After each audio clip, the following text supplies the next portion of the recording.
Hello everyone, Barb here from barbaderholt.closetomyheart.com. Well, today is my final video 3 in my Step It Up series featuring the From Owl of Us. This is the stamp of the month from Close to My Heart for October of 2023. This one does come with thin cuts. The shaded images show that there are matching thin cuts, and this is what they look like. Because this is a stamp of the month only available for a month, I'm not sure how long the thin cuts will last. So today's card will show you how to use this cute stamp set just as a stamp set. For those who do not know, stamp of the month is a special. You can spend $50 and you can buy this stamp set for $5. You can be a VIP, and that information is at barbaderholt.closetomyheart.com, and there's a tab at the top that says Become a VIP, and there are frequently asked questions, and all of those details are located there. But if you're a VIP, you can spend your $50 and get this stamp set for free. $50 is in the United States. The thin cuts are more expensive, but they still do give you a break if you spend your $50. I recommend spending the $50. It's a great way to add some really nice stamps to your stash for that $5. So, other things we're going to use. This is the card we're making. So, we're going to be using the Colorista colored pencils. These are a brand new item in our Essentials catalog that just started and runs through August of 2024. So these are the pencils. I have the Bright and Vivid and the Perfect Portrait. I'm going to get those the next time. And they have a really good price point. The colored pencil set is $6.95. I thought that was reasonable. I did pull in my Infinity oval dies. I just love these. They're from Hero Arts, and they have 18 different sizes, and I just think they are fantastic.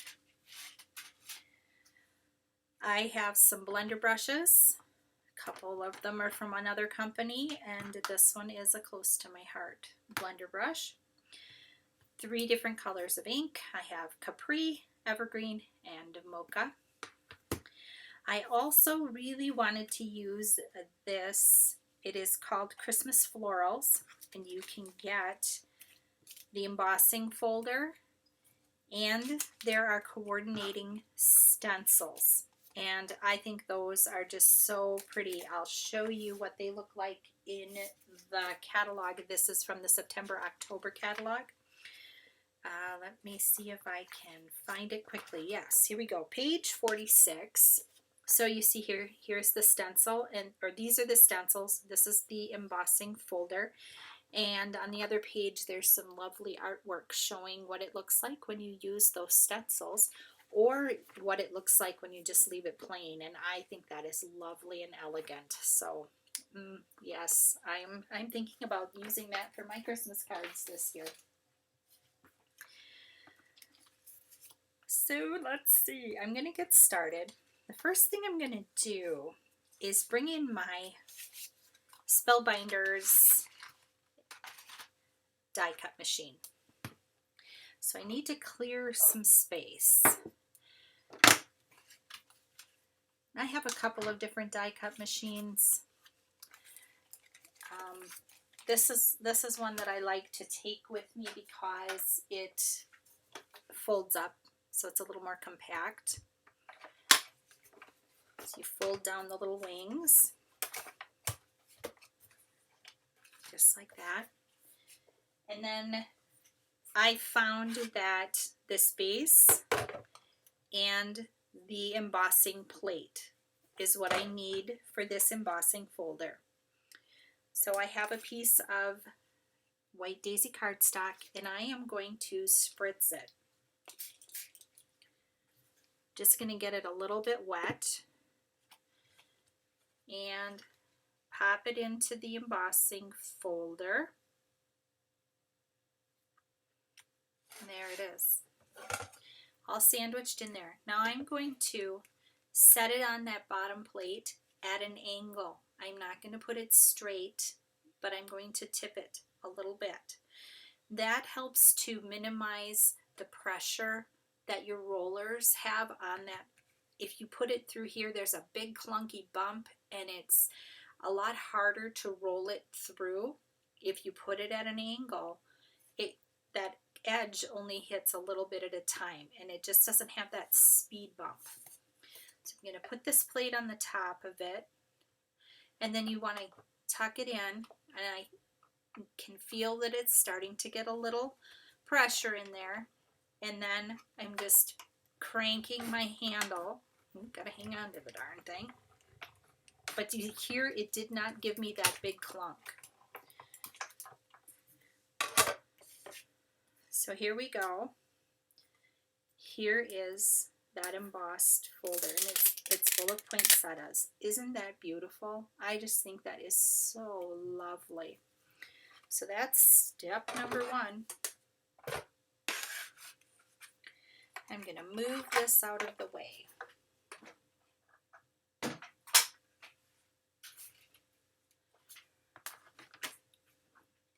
The next thing I'm going to do, I know I feel like I'm always a little bit out of sorts, but I'm going to take my Capri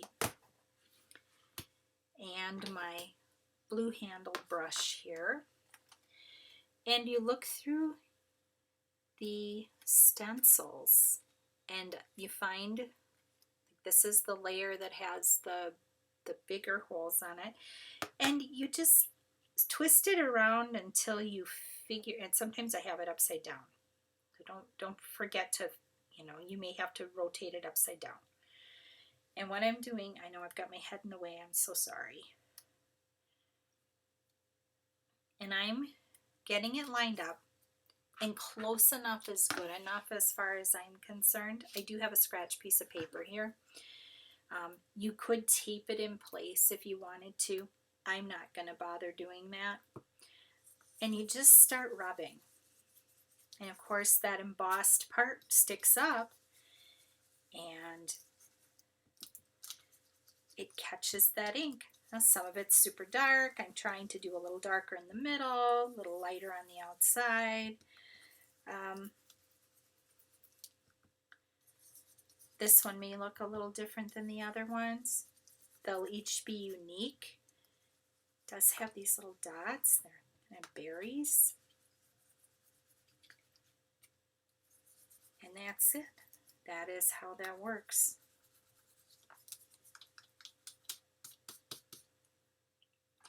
So that is layer number 1. You could stop there. You wouldn't have to go any further, but I'm going to go further. This next layer is, again, you sometimes have to do some flipping and rotating in order to figure out how this lines up. And again, apologies for the head, but you do have to get your head over things sometimes. And I'm just giving it a little twist.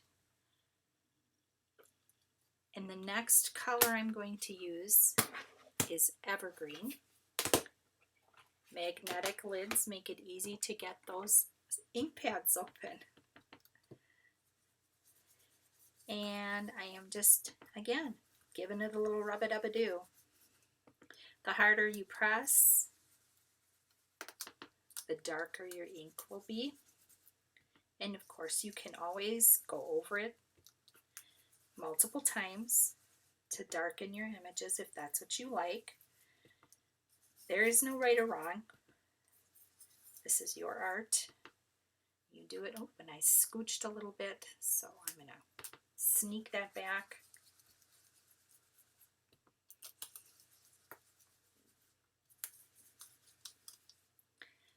And pull that off. Ooh, I like that. That looks nice. Then we have the mocha. So we'll close up evergreen and we'll get out our mocha. And again, we have to do a little looking.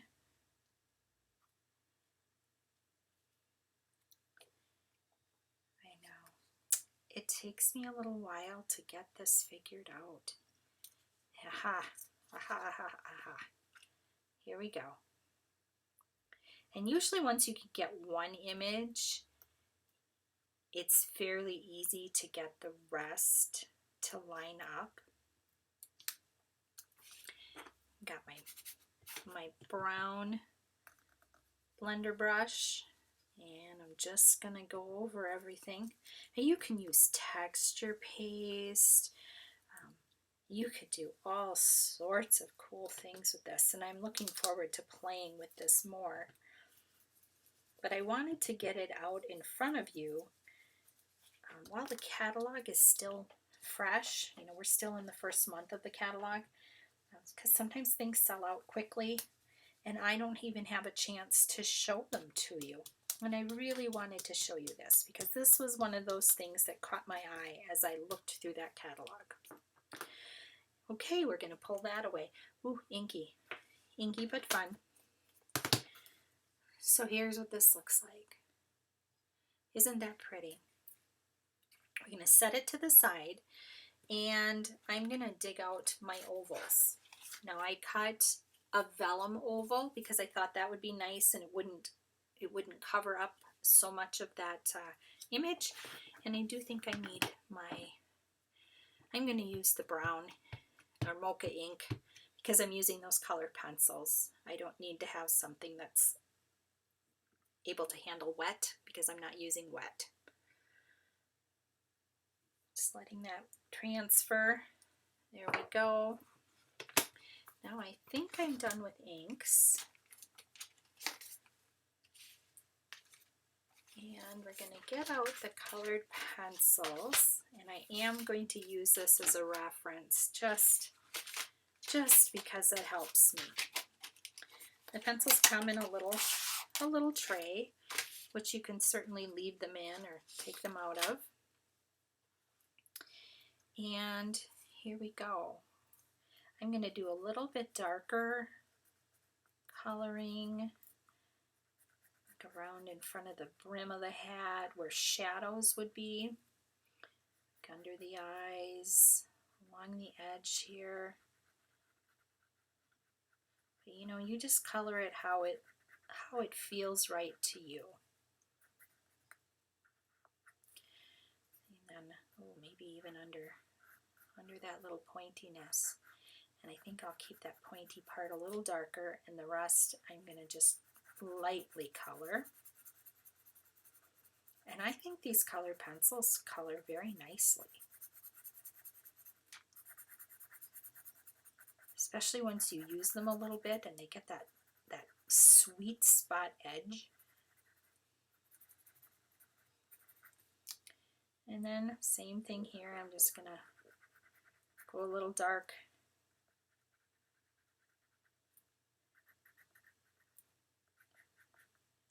Do a little bit with those and the little feet. And then a lighter fill-in.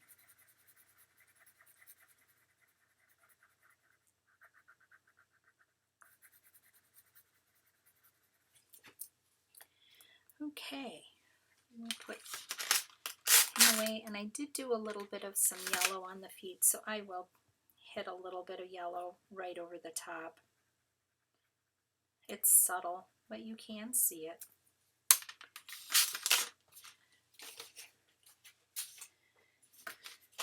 And in here, I think, and there are names on the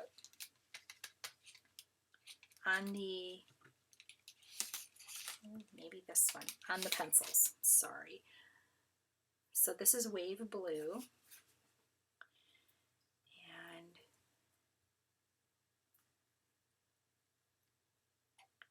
we'll do Wave Blue down here.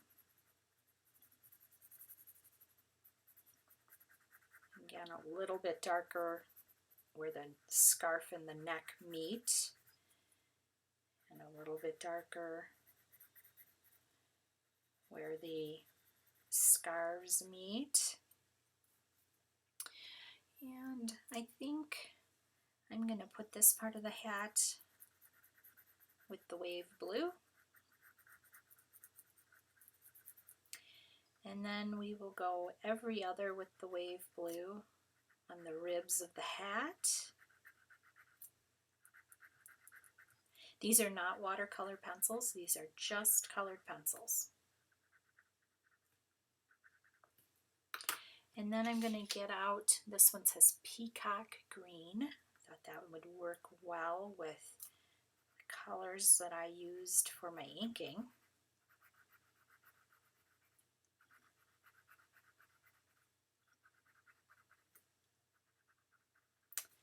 Just like that, and I think I will put a little color up here on the hat.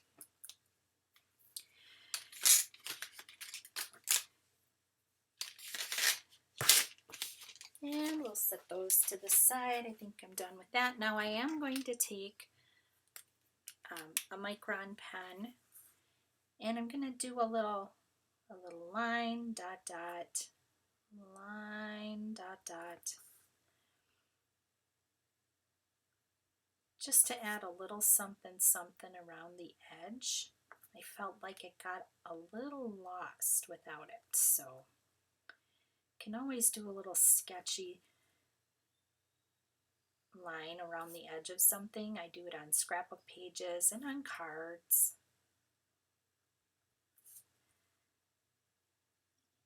And I think that it adds a lot.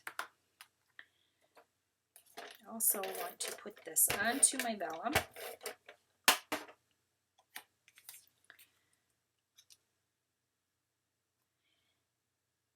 And I think I will take the Jelly Roll pen, and I'm going to just put a little in the whites of the eyes. I think a little bit up here, just to add a little bit of character to help that stick out a little on the nose, just like that. It just adds a little something, and you can even add it over the top of the scarf and give it a little stripy look. It's a great way to add a little something to an image. Now we're ready to assemble the card. This card base is going to need to be 3 3/4 by 5. Because I am adding in another layer of cardstock. I have a piece of mocha that is 4 by 5 1/4. So I want a little bit of a reveal there. And you can see how this is a little more complicated a card. But if you wanted to do something like this for a Christmas card, you certainly can. You just break it up into steps. When I'm doing Christmas cards, I sort of do an assembly line where I just get all my pieces ready to go and then have an assembly day. So I've got that on there, and then this will go on my card base.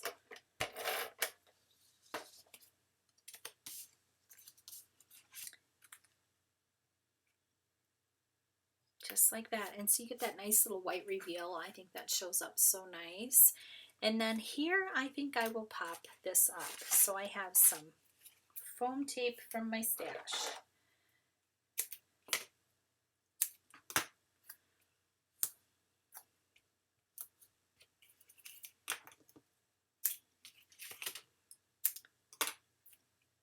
You can use whatever you feel, pop dots, whatever you like to use. Some people like to just die cut more pieces of the paper, so more oval shapes. That makes it more stiff, might impact cost of shipping, but if that's not a biggie for you, don't worry about it. So we've got the front of our card, and I am going to take and do just a little sparkle with my shimmer brush. So this is the gold, and I'm just tapping, and it sends a little bit of a splatter around.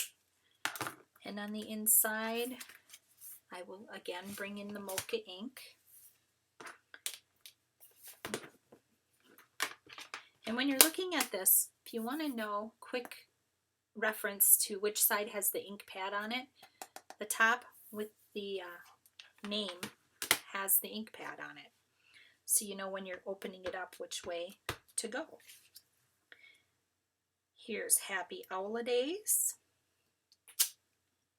Nice. Close that up. I hope you've enjoyed this 3-card series showing how to step up a card design using one stamp set. Thank you so much for stopping by. If you like this video, I sure would appreciate it if you would subscribe, like, share, push the bell for notifications. I usually post on Tuesdays and Saturdays. Have a blessed crafty day, and I will see you next time.